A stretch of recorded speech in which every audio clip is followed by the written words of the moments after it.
Thank you very much. Couple of things about myself. Now, a few of you are thinking this is all very well, but where are his eyes?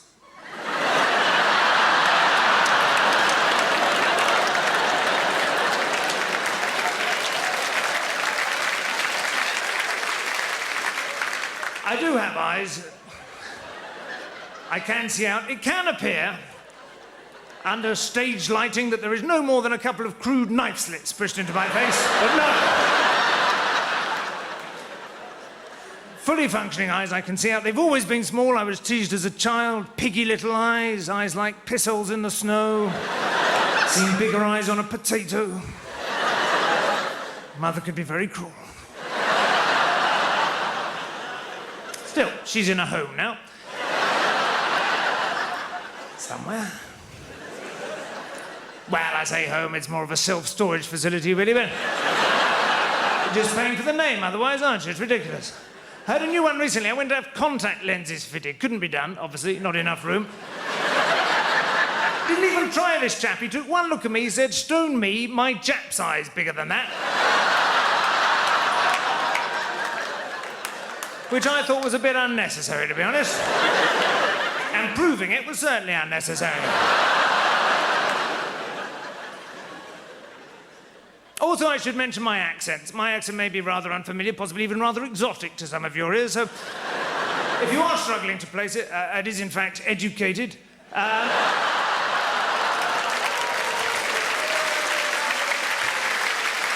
Thank you. That's generous of you. I should make it clear, not expensively. This is not a coalition-style accent. I just paid attention, that's all. I was taught to believe that it would be an advantage to speak correctly. My father encouraged me to speak with my teeth clenched together, like so, as though addressing the crew of a naval frigate. Or perhaps being buggered in the showers at Harrow. I don't know. Thank you, Rector. I don't know what the idea was, but it doesn't work anyway. Nowadays, it mainly provokes hostility. If you want an accent which actually warms people to you, the Geordie, Mackem accent, the northeastern accents are far more popular. 30 years ago, if you had a Geordie accent, you were virtually entitled to a disability pension. It was considered so detrimental to your prospects in life. And if you weren't entitled, you'd probably claim anyway. That's another matter. Nowadays, it's all changed. I just resent the way I get treated. In Sunderland, I've had the warmest reception, wonderful. I did some gigs in Newcastle a little while ago. The way they reacted, you think I closed their flaming shipyards myself, which is a bit much. It was 30 years ago. I was a boy at the time. Family made a few quid out of the deal, but it's not my fault. I'm not having it. And I said to them, much as I said to you, educated accent, you may not be familiar with it. They were fine about that at first. One of them got it, passed it round, things turned a bit ugly. It was... Well, so I hear. I was halfway home by then, but I went back the following night. They trashed the place, apparently. Looked exactly the same to me, I have to say that. Limit to how much damage you could do in that venue. Rubble is rubble at the end of the day. You can move it about a bit to express your frustration. It's more feng shui than vandalism, but that wasn't their fault, you know. I mean, I abhor what was done in the North East under Thatcher's regime. It was a terrible thing. She dismantled the economy of the North East out of spite. It was working fine for generations on a very simple basis. Namely this: you get a harness on a northerner, you can get a lot of work done. Now, that is a fact. You know it. You're hardy beast. You endure extremes of temperature with very little adjustment in your clothing. The first time I came up here was the middle of winter. Has been for years. Freezing wind blowing in off the North Sea, full of sleet, bits of old boat. The thing that struck me was a rivet, as it turned out. Now, I learned to duck.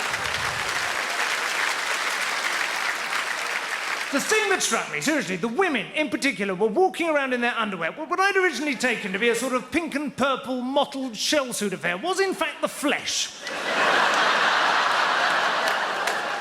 of these women, such as they are. Now, I enjoy a wind-stiffened nipple as much as the next man.